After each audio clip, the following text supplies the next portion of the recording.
Şaptol dərxi astidagi böcən. Böcənning uyi bir şaptol dərxining astida bo'lib, bu yerda o't çöplər, gül giyohlar va yana bir kichik eriq bar edi. Kun bo'yi suvning shildir-shildir eqib turgan ovoz anglanadi. Bahar kelib, şaptol çiçekledi. İlliq bahar shamli çiçeklarni to'sib, yerni çiçek bilan beziverdi. Bu xuddi haliran qar yaqqan manzaraga o'xshaydi. Böcən çiçeklarni targash nurg'un do'stlarni aslab qoldi va "Men bu çiçeklarni do'stlarimga avatib beraychu" dedi. Böcən çiçeklarni konvert qisilib osmonga chechivatdi va "Uchun, tez uchib do'stlarimning yoniga bering" dedi. Qeri o'shga xatni topshirib oldi va "Poh, nima degan chiroyli xatkash bu, ha?" dedi. Arslan xatni topshirib olib, "Bu bakmi chiroyli chosh qisqishgan" debdi. Tiyinchoq xatni topshirib olib, "Bu bir yalpugishgan-ku" debdi.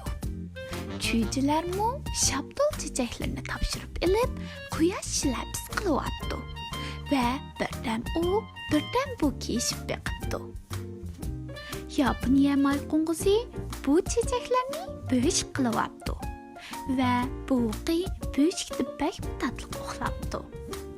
Chumula çiçekni qo'lvoq qilyapti. U qo'lvoqqa o'ltirib, suvda uzib, haqiqatan payz bo'pti. Suvga topshirib olgan hayvonlar birlikda böcənni yo'qlab beribdi. Hayvonlar shaptol dərxini ko'rib, hayronligidan varqirishib ketibdi. "Pah, böcən avatgan suvga aslida shaptol chechikkan emasmi?"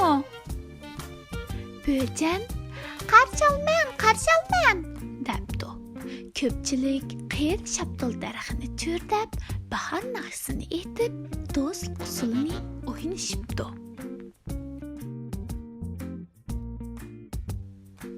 Eskartish, bu bir tasavvurga boy hikoya. Hikoyani o'qib bo'lgandan keyin baldan munlarni so'rab baqsaq bo'ladi.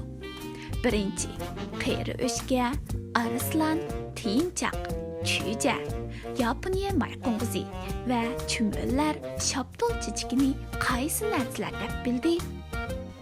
Ikkinchi, agar ularni almashtirib baqsaq, qeri o'shga shaptol chechigini qo'lvoq qilsa, chumula shaptol chechigini xat kuch qilsa, bo'lamdi, bo'lmamdi?